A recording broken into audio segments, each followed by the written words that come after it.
নমস্কার বন্ধুরা, এইটা হলো আমার বাড়ি থেকে রাস্তায় বেরোনোর জন্য একটি গলি। এই যে গেটটা খুললাম, এর বাইরেই হচ্ছে মেন রোড রাস্তা।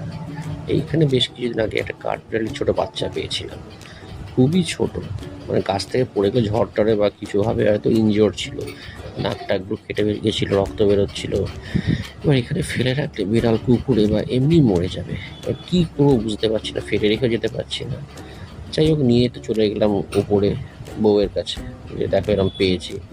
বউ তো দেখে আঁতকে উঠলো, কী করবো আমি একে নিয়ে। তখন তো খুবই ছোট, চোখ ফোটেনি, নাক টাকগুলো কেটে গেছে, শরীরে একটু ইনজুরি ছিল, অনেক ওপর থেকে পড়েছে গাছ থেকে। তো এবার প্রথম তো দিন বুঝতে পারছে না, চি করে চেল্লাচ্ছে, কী করবে, খেতেও পারছে না। ওর তো একরকমভাবে থেকে অভ্যাস, হঠাৎ এক জায়গায় এসছে।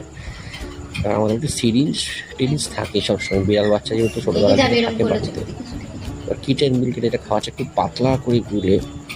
কিটেন মিল্ক যে কোনো ভেটের দোকানে পাওয়া যায়, কিটেন মিল্ক যেখানে বিড়ালের বা করে খাবার টাবার পাওয়া যায়, কিটেন মিল্কও পাওয়া যায়, এক্সপেন্সিভ একটু। সেই কিটেন মিল্ক ছিল বাইরে। কিটেন মিল্কটাকে খুব পাতলা করে গুলে আপনি এমনিতেও খাওয়াতে পারেন, কিন্তু মনে রাখতে হবে যেন গ্যাস না হয়, আর দুধ যেন গোলাটা খুব পাতলা হয় এবং হালকা যেন গরম থাকে। তো আমরা একটু উপরে মধু দিয়ে দিতাম, কারণ আমরা সার্চ করে দেখেছিলাম গুগলে, যেটা মধু দেওয়া বা মিষ্টি খেতে খুব ভালোবাসে। সলিড ফুড তো খেতে পারে না, তাই দুধের একটু মাথায় বা সিরিঞ্জের মাথায় একটু মধু লাগিয়ে দিতাম, যাতে ফার্স্টে খেতে মিষ্টি মিষ্টি লাগে, বাকি পুরো দুধটা খেয়ে নেয়। আর দিনে একবার কি দুবার ওকে একটু হজমের ওষুধ খাওয়াতাম, মানে বিশেষ করে মিনিমাম, যাতে হজমে বা ডাইজেশনের প্রবলেম না। এখন দুধ ছাড়া তো কিছু খায় না, খুব পাতলা করে দিই দুধ আমরা, তবুও একটা ডাইজেশনের প্রবলেম হতেই পারে। আপনার যখন বাচ্চা এরকম খাওয়াবেন না, সবসময় একটু ডাইজেশনের ব্যাপারটাকে মাথায় রাখবেন, এবং দুধ বা এরকম কিছু খাওয়ালে একটু ডাইজেস্টিভ ব্যাপারটাকে মনে রেখে একটু ওষুধ খাইয়ে দেবে, তাহলে গ্যাসটা পেটে হবে না। এই দেখুন এরকম বসে বসে দুধ খাচ্ছে, ধরে খাচ্ছে, ও সিরিঞ্জটাকে ধরেছে কীরকম দেখুন, ও ধরেই খাবে।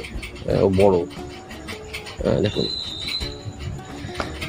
ওকে সিরিঞ্জে এমনি খাওয়ালে হবে না, ওকে ধরে খাওয়াতে হবে, ঠিক আছে?